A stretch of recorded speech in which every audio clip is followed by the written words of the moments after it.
Vous voyez, cet animé sorti en septembre 2022 et fait par un studio polonais, là où on suit l'histoire d'un gars qui s'appelle David. C'est Cyberpunk Edge Runner. Et j'ai une question pour vous. Est-ce que vous avez regardé Cyberpunk Edge Runner? Non? Mais vous attendez quoi pour regarder la dinguerie que c'est? Vraiment? Je vais en parler dans la vidéo, mais les décors, les musiques, le contraste dans l'opening et les jeux de lumière, tout est incroyable. Alors, accrochez votre ceinture, je vais vous dire ce que j'ai pensé de cet animé et vous résumer le premier épisode. David Martinez est un gars plutôt banal. Vivant à Night City et vivant avec sa mère Gloria Martinez qui travaille à la Trauma Team, ce qui lui permet de payer les études de David. Mais David n'étudie pas dans n'importe quelle école. Il étudie à l'Académie Arasaka, une académie plutôt chère créée par une grosse corporation. Ce qui fait que sa mère passe son temps au travail et n'est pas souvent à la maison. Voilà qui est David. Mais fini d'introduire David et sa vie, on se lance dans l'animé. David sort d'une DS, un genre de film où on vit ce qui se passe à l'intérieur grâce à un casque fait pour ça. Il est en appel avec son docteur, ou plutôt son charcudoc. L'enregistrement que David vient de regarder est l'enregistrement d'un cyberpsycho qui a été neutralisé il y a à peine 2 heures en ville. Et d'après ce que dit le charcudoc,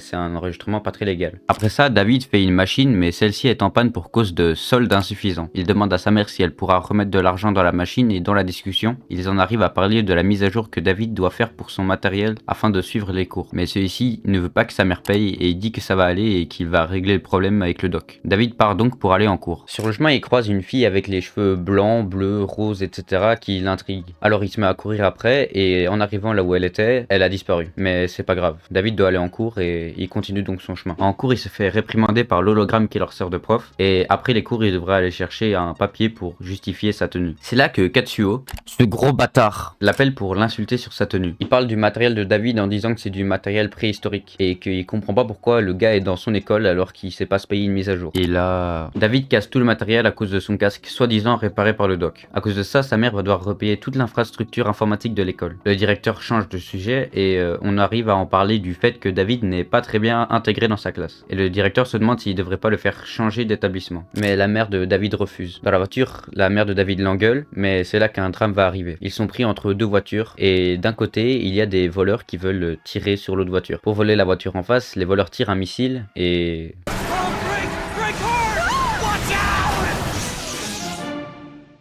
Je m'arrête là pour pas spoiler la suite. Maintenant que vous avez eu le résumé du début de l'épisode, on va pouvoir passer à la suite. Vous vous rappelez de ce que j'ai dit en début de vidéo? J'ai dit que les décors, les musiques, les personnages et les jeux de lumière et de contraste dans l'opening faisaient que c'était un animé incroyable. Et je vais vous parler de tout ça. Et on va commencer par le premier élément que vous allez voir dans l'animé quand vous le regarderez. Les décors de l'animé sont très bien faits. Et pour cause, il y a des gens super talentueux qui ont travaillé dessus. Et dans ces gars talentueux, il y a Yo Yoshinari, directeur d'animation et chara designer de l'animé. Et ce gars a travaillé sur The End of Evangelion qui a été un banger. Parlons maintenant des musiques. Vous ressentez quoi quand vous écoutez ça?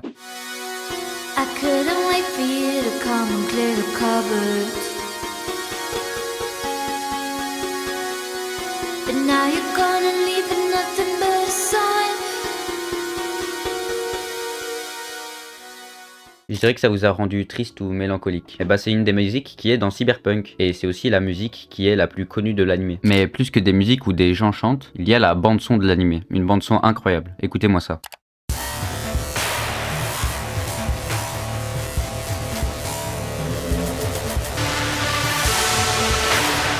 Ça donne envie de tout casser. Bref. C'est l'œuvre de Akira Yamaoka. Il est compositeur de musique pour Konami. Et les musiques qu'il fait sont incroyables. D'ailleurs, vous avez sûrement dû en entendre quelques-unes si vous avez joué à Silent Hill. En parlant de musique, on va parler de l'opening.